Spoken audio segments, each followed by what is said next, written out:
Bharatiya Janata party ने इस संबंध में पूरा का पूरा फैसला अजीत पवार परिवार पर टाल दिया था। अब सुनेत्रा पवार उप मुख्यमंत्री बन गई हैं। आप सभी को पता है कि सुनेत्रा पवार राज्यसभा की सांसद थी और जिस दिन अजीत पवार के दुखद निधन की खबर आई थी वो उस वक्त दिल्ली में मौजूद थी और दिल्ली से वो बाद में बारामती तक के लिए गई थी।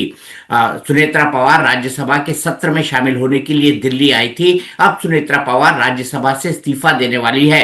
खबर यह है कि उनके बड़े बेटे जिन्होंने मावल लोकसभा क्षेत्र से चुनाव लड़ा था और मावल लोकसभा क्षेत्र से लोकसभा का चुनाव लड़ते हुए वो चुनाव हार गए थे, वो अब राज्यसभा में जाएंगे। यानी अजीत पवार के परिवार की पूरी विरासत अजीत पवार के परिवार के पास रहेगी। अब सवाल यह है कि एनसीपी और महाराष्ट्र की राजनीति अब घड़ी घड़ी बदल रही है। ये वही घड़ी है जो अजीत पवार की पार्टी का चुनाव चिन्ह है। एनालॉग घड़ी अजीत पवार की पार्टी का चुनाव चिन्ह है और ये चुनाव चिन्ह उन्हें सुप्रीम कोर्ट ने दिया था। उस वक्त दिया था जब 2023 के अंदर उन्होंने अपने चाचा शरद पवार की पार्टी से अपना नाता तोड़ लिया था और शरद पवार की एनसीपी दो फाड़ हो गई थी। उसी के बाद अजीत पवार के पास चूंकि ज्यादा सांसद थे, ज्यादा विधायक थे, ज्यादा कार्यकारी के मेंबर थे, ज्यादा ऑफिस बेरर थे, इसीलिए जो पार्टी थी वो अजीत पवार को सौंप दी गई और जो चुनाव चिन्ह घड़ी था एनालॉग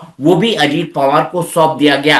लेकिन जो हालात बने अजीत पवार के दुखद निधन के बाद, अजीत पवार के एयर क्रैश के बाद, उसके बाद ये संभावना बड़ी चल रही थी कि अब आगे क्या होगा। सबसे पहले ये बात कही जा रही थी कि सूतक के बाद यानी 13 दिन जब बीत जाते हैं उसी के बाद कोई फैसला होगा। लेकिन मुझे लगता है कि सुनेत्रा पवार को ऐसा लगा कि फैसला लेने में जितनी देर हुई ऐसे में कहीं